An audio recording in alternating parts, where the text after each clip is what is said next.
आज हम उपस्थित हैं आपके सामने स्माइल पेपर 7 लेकर। आपने ये पेपर सॉल्व कर लिया होगा। कर लिया है तो आप ये देख सकते हैं कि आपके आंसर्स किस प्रकार से दिए गए हैं और उन्हें किस प्रकार से दिया जा सकता है, ताकि उनसे हम बेहतर मार्क्स प्राप्त कर सकें, और जिन्होंने हल नहीं किया है वो इसे देखकर हल कर सकते हैं। चलिए शुरू करते हैं। और 5 पेंसिलों का कुल मूल्य 58 रुपये है, जबकि 5 रबड़ और 6 पेंसिलों का कुल मूल्य 56 रुपये है। इस समस्या को बीजगणितीय रूप में व्यक्त कर ग्राफीय विधि से हल करना है। हल का मतलब है हमें एक रबड़ और एक पेंसिल का मूल्य ज्ञात करना होगा। तो जो हमें ज्ञात करना होता है उसे हम मान लेते हैं। तो सबसे पहले हम यही करते हैं इसके हल में। माना एक रबड़ का मूल्य x रुपये, एक रबड़ का मूल्य बराबर x रुपये तथा एक पेंसिल का मूल्य, एक पेंसिल का मूल्य बराबर y रुपये। यह हमने मान लिया। अब मानने के बाद हम प्रश्न पर चलते हैं और प्रश्न को इसके अनुसार लिखते हैं। 7 रबड़ और 5 पेंसिलों का कुल मूल्य 58 रुपये है। 7 रबड़ और 5 पेंसिलों का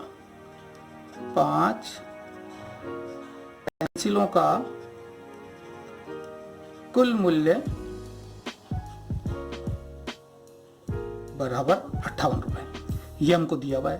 तो साहब 7 रबड़ का मूल्य, जब एक रबड़ का मूल्य x रुपये तो 7 रबड़ का मूल्य कितना हो गया? 7x रुपये। और 5 पेंसिलों का मूल्य, जब एक पेंसिल का मूल्य y रुपये है तो 5 पेंसिलों का मूल्य 5y रुपये। और कुल मूल्य हमें कितना दिया हुआ है? 58। इस प्रकार से हमारा बना समीकरण 1। और इसी प्रकार हमें आगे दिया है 5 रबड़ और 6 पेंसिलों का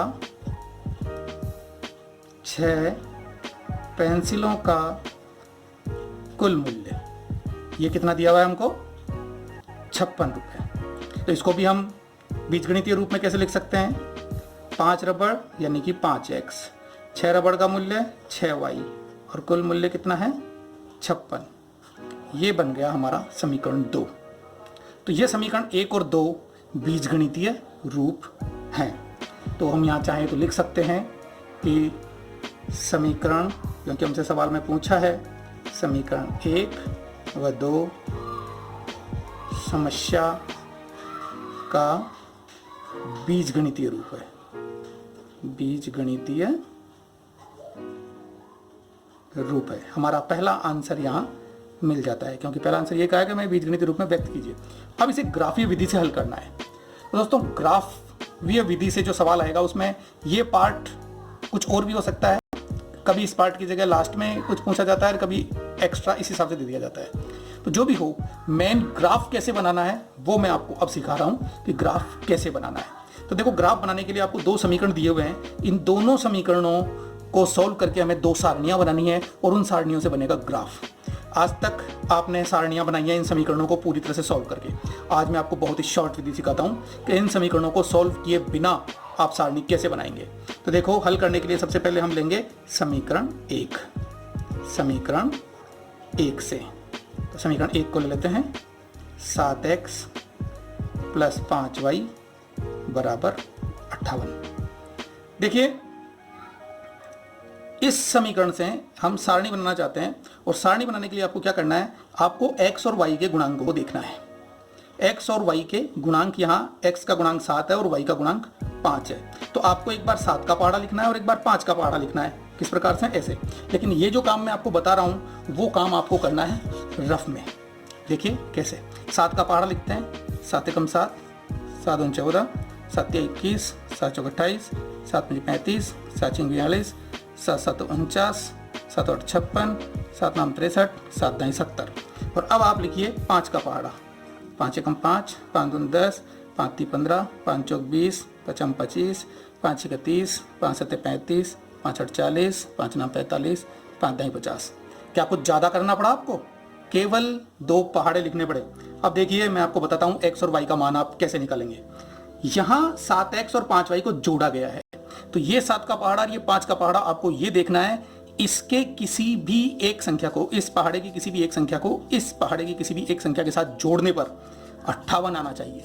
आपको वो संख्या ढूंढनी है, बहुत आसान है। आप यहाँ पर ये देखेंगे कि इनमें से किसी एक संख्या को इन संख्याओं में जोड़ने पर हमें क्या मिलना चाहिए, 58। और देखिए साफ साफ दिख रहा है आपको, ये 28 और ये 30, इन दोनों को जोड़ दिया जाए तो हमें 58 मिलेगा। इससे हमें मिलेगा x और y का मान।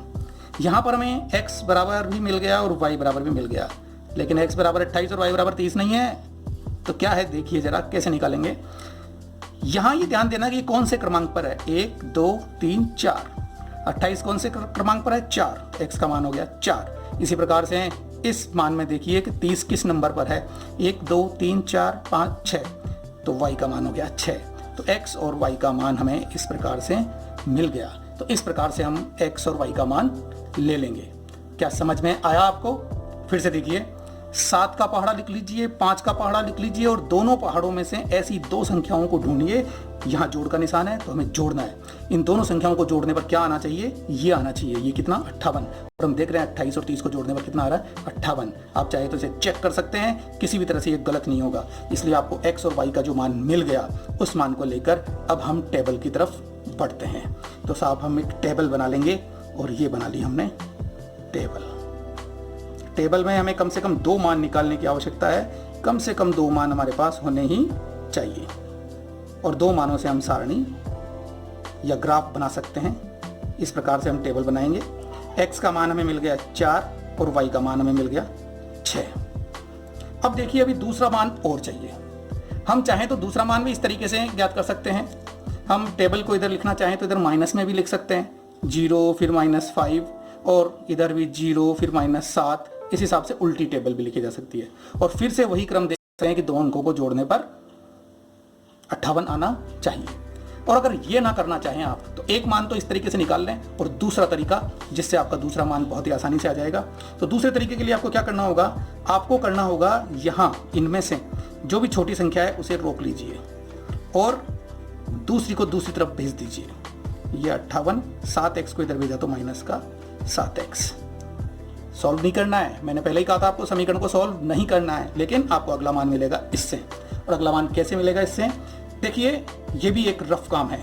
आपको क्या करना है कि जो y के साथ गुणा हो रहा है, जो अंक y के साथ गुणा हो रहा है, अर्थात y के गुणांक को x के गुणांक के सामने लिख दीजिए।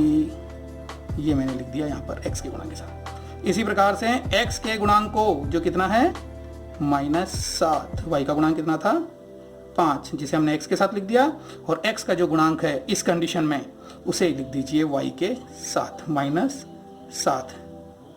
बस अब आपकी टेबल के लिए आपने भूमिका तैयार कर ली है। और अब आप देखिए क्या करना है, आपको इन मानों को आपस में जोड़ के यहाँ लिखना है। 5 में 4 को जोड़ूंगा तो कितना आएगा, 9। और -7 में 6 जोड़ूंगा तो देखिए माइनस का 7 और 6 जोड़ा तो प्लस का 6, यानी कि आया -1। तो यहाँ आ गया -1। हमारी टेबल कंप्लीट है। तो है ना आसान। चलिए अब हम दूसरे समीकरण से दूसरी टेबल बनाते हैं। तो अब हम लिखेंगे समीकरण 2 से, और समीकरण 2 को लेते हैं 5x + 6y = 56। आप चाहें तो इसे एक बार पहले लिख लें। यहां पर भी हम 5x को रोक देंगे और ये 56 - 6y। इसका उपयोग हम सेकंड मान निकालने के लिए करेंगे, और फर्स्ट मान कैसे निकालेंगे आपको पता है, इसलिए मैं उस मान को रफ में सॉल्व करता हूं, क्योंकि आप सीख भी चुके हैं और आपका रिवीजन भी हो जाएगा। टेबल पहले बना देता हूं ताकि इसमें हम सीधा मान लिख सकें। तो आइए अब हम इस समीकरण से मान निकालते हैं। यहाँ 5x और 6y को जोड़ने पर 56 आ रहा है, यानी 5 और 6। तो आप एक बार 5 का पहाड़ा लिख लीजिए। 5 × 10, 5 × 15, 5 × 24, 5 × 25, 5 × 30, 5 × 7 = 35, 5 × 8 = 40, 45, 5 × 2 = 50। दूसरा 6 का पहाड़ा, 6 × 6, 6 × 2 = 12, 6 × 3 = 18, 6 × 4 = 24, 6 × 5 = 30, 6 × 6 = 36, 6 × 7 = 42, 6 × 8 = 48, 6 × 9 = 54, 6 × 10 = 60। वही काम, दोनों के बीच में प्लस का चिन्ह है तो दोनों को जोड़ने पर कितना आना चाहिए, 56। तो देखिए साहब कैसे आ रहा है 56। नजर जाते ही आपको दिख जाएगा। अगर आपकी कैलकुलेशन पावर थोड़ी भी स्ट्रांग है तो 30, 20 और 36 को जोड़ूंगा तो 56 मिलेगा। यानी x का मान कितना हो गया, 1 2 3 4। तो x का मान कितना हो गया, 4। और y का मान 1 2 3 4 5 6, y का मान हो गया 6। देखिए x के साथ x का गुणांक 5 है, इसलिए ये आपको x का मान देगा, और y के साथ 6 इसलिए 6 का पारा है वो आपको y का मान देगा। अब आप चाहें तो यहीं पर आपको दूसरा मान भी दिख रहा है कि मैं 5 और 6 को अगर जोड़ दूं तो भी 56 होता है। तो दूसरा मान हम यहाँ से ले सकते हैं, 1 2 3 4 5 6 7 8 9 10, यानी x बराबर कितना हो गया 10, और y बराबर कितना हो गया 1, क्योंकि पहले ही नंबर पर है।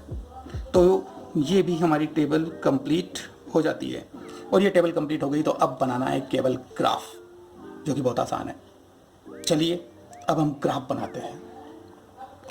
ग्राफ ले लिया हमने, और ग्राफ लेकर हमें x अक्ष और y अक्ष की दो लाइन खींचनी है। आप देख रहे हैं कि हमारे पास x के मान अधिक हैं, तो थोड़ा x के लिए हम ज़्यादा जगह रखते हुए x और y दोनों के मान या दोनों के लिए लाइन खींच लेते हैं, ताकि x और y के मान हमारे को पर्याप्त संख्या में मिल जाए।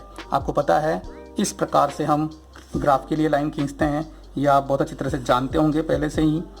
और अब मैं y अक्ष के लिए खींचूँ तो ये बिल्कुल इस बात का ध्यान रखना चाहिए कि ये जो हमारी लाइन आ रही है वो बिल्कुल सीधी आए, और ये जो डार्क लाइन होती है उस लाइन पर ही आए। इस पर हम एरो साइन लगा देंगे, इस पर एरो साइन लगा देंगे। ये होता है हमारा x और ये होता है हमारा s।